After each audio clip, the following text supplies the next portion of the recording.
NFT, non-fungible token. What is NFT? Why are we talking about it? When were they created and how you can create one? ये जानने के लिए video को पूरा देखना, उससे पहले ये जान लो कि मैं कौन हूँ। Hi, my name is Akash Nagi. I'm an actor, writer, engineer, a content creator, a fitness enthusiast, and I welcome you all to this channel.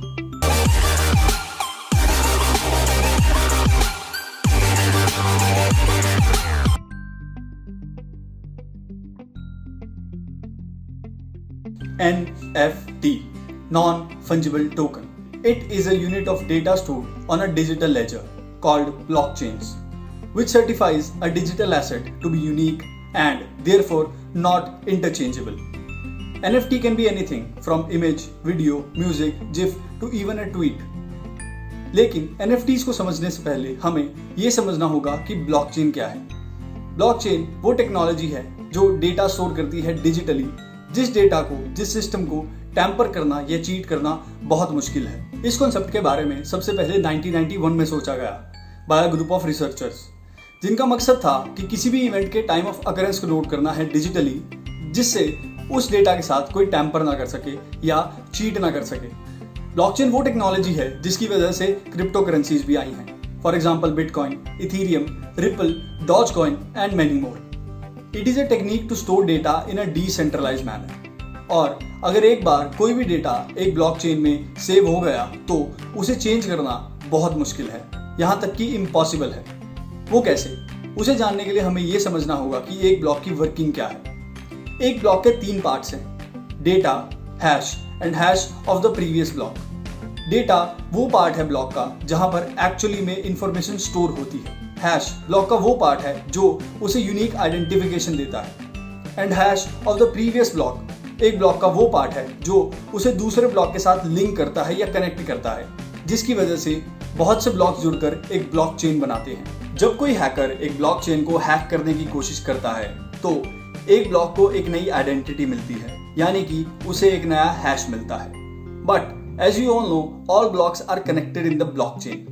तो जिस ब्लॉक को वो नई आइडेंटिटी मिली है, नया हैश मिला है, जिस ब्लॉक के साथ वो कनेक्टेड है, जहां पर उसका पहले से ही हैश सेव है, वो दोनों मैच नहीं करते। ये एक्शन ब्लॉकचेन रिपेल करती है, एक्सेप्ट नहीं करती। अगर किसी हैकर को एक्चुअल में ब्लॉकचेन को हैक करना है तो उसे उन सभी ब्लॉक्स की आइडेंटिटी को बदलना होगा जो उस सर्वर के साथ कनेक्टेड है, which is very time consuming and very expensive. तभी कहते हैं कि ब्लॉकचेन को हैक करना बहुत मुश्किल है, यहां तक कि इम्पॉसिबल है। और 2009 में सतोशी नाकामोटो ने बनाए bitcoins, and bitcoin has taken the blockchain to a next level. Crypto currency blockchain का फंजिबल पार्ट है, which means it is interchangeable, यानी कि एक bitcoin can replace the value of another bitcoin, but one coloured coin can not replace the value of another coloured coin because they are all unique in their own sense. For example, एक ही ताजमहल है, एक ही India gate है, एक ही gateway of India है। इन्हें replace नहीं किया जा सकता, which means they are non-fungible. Non-fungible token अपने आप में एक यूनिक आइडेंटिटी है जिन्हें रिप्लेस नहीं किया जा सकता, which makes them more valuable. 2009 में आए बिटकॉइन्स और 2012 में आए कलर्ड कॉइन्स, जो कि बिटकॉइन का ही एक स्मॉल यूनिट है, but they are coloured so they are unique in their own sense. Then 2015 में आया इथेरियम, जिसने यूनिक टोकन्स बनाने शुरू किए, जिसकी वजह से हम कोई भी image, video, music, GIF, tweet को भी NFT में कन्वर्ट कर सकते हैं और उसे एक मार्केट प्लेस पर बेच सकते हैं।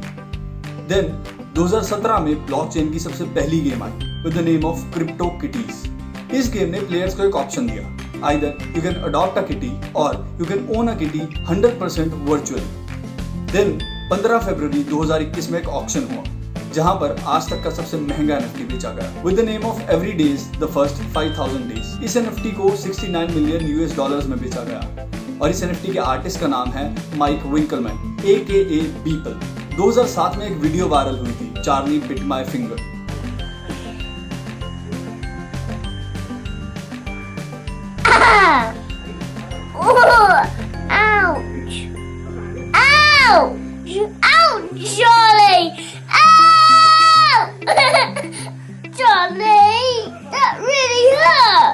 And soon this video is going to be auctioned as an NFT. NFT या फिर क्रिप्टो करेंसी की या फिर किसी भी ब्लॉकचेन की एक अमेजिंग बात यह है that it can B traded 24 hours a day, 7 days a week and 365 days a year।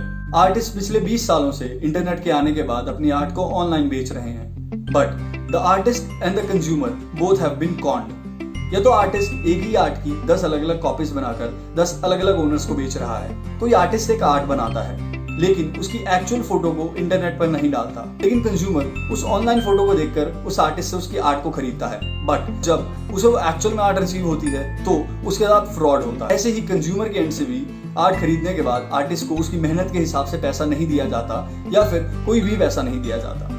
NFTs के आने के बाद अपनी आर्ट को NFT में क्रिएट करने के बाद किसी भी आर्टिस्ट को उस आर्ट का ओनरशिप सर्टिफिकेट मिलता है, और अगर कोई कंज्यूमर उस आर्टिस्ट से उस NFT को खरीदता है तो उस नए कंज्यूमर को भी उस आर्ट का एक ओनरशिप सर्टिफिकेट मिलता है। तो आर्टिस्ट के एंड पर और कंज्यूमर के एंड पर, दोनों के एंड पर फ्रॉड नहीं होगा। Decentralise ownership of digital token. कोई भी ब्लॉकचेन किसी भी तरह से सेंट्रली कंट्रोल नहीं है, which makes it the thing of the future। NFTs अपने आप में एक स्मार्ट कॉन्ट्रैक्ट है, which means they can replace many things in the future। For example, it can be a ticket for an event or a movie, or it can be a bill receipt of any product, or it can represent the reservation of your table in a restaurant, and the list goes on। अगर आप एक artist हैं या artist बनना चाहते हैं तो yes, you can turn your art into NFT। कैसे? उसके लिए आपको सबसे पहले उस आर्ट को क्रिएट करना है या फिर उस आर्ट को चूज करना है जो आपने पहले से क्रिएट की है, जिसे आप NFT में कन्वर्ट करना चाहते हैं। देन आपको उस ब्लॉकचेन को चूज करना है जिसमें आप उस NFT को बनाना चाहते हैं। For example Ethereum. Ethereum is preferred because of the simplicity and it is most prominent in this field. Then आपको उस इथेरियम को मिंट करना है, यानी कि माइन करना है। It can be a very costly process because owning one Ethereum coin worth lakhs of rupees। Then आपको उस मार्केट प्लेस को चूज करना है जहां पर आप उस NFT को बेचना चाहते हैं। आप या तो उसे डायरेक्टली बेच सकते हैं या फिर किसी ऑक्शन हाउस के थ्रू बेच सकते हैं। अगर आप उसे डायरेक्टली बेचना चाहते हैं तो आप इन साइट्स के थ्रू बेच सकते हैं। For example OpenSea, Rarible, Mintable, Crypto.com and the list goes on. In sites पर जाकर आपको खुद को रजिस्टर करना है, अपने NFT को अपलोड करना है। Then the buyer will come, choose your product, buy it from you and then pay you, और you can sell it through any auction house. यहाँ पर आपको जो पेमेंट मिलेगी वो रॉयल्टीज की टर्म्स में मिलेगी। NFT के, क्रिप्टो करेंसी के, ब्लॉकचेन के इनके पॉजिटिव साइड्स हैं, बट इनके नेगेटिव साइड्स भी हैं। जैसे कि किसी भी NFT को माइन करने के लिए बहुत ज्यादा इलेक्ट्रिसिटी कंज्यूम होती है। फॉर एग्जाम्पल, एक बिटकॉइन को माइन करने के लिए अप्रोक्सीमेटली 100 मेगावाट आवर्स की एनर्जी कंज्यूम होती है, जो कि एक टीवी को रेगुलरली 98 ईयर्स तक चला सकती है। Crypto currency mining is bad for nature because it increases the carbon emission. NFT safe है, क्रिप्टो करेंसी सेफ है, ब्लॉकचेन सेफ है, बट कब तक? जब तक उसके सर्वर सेफ हैं।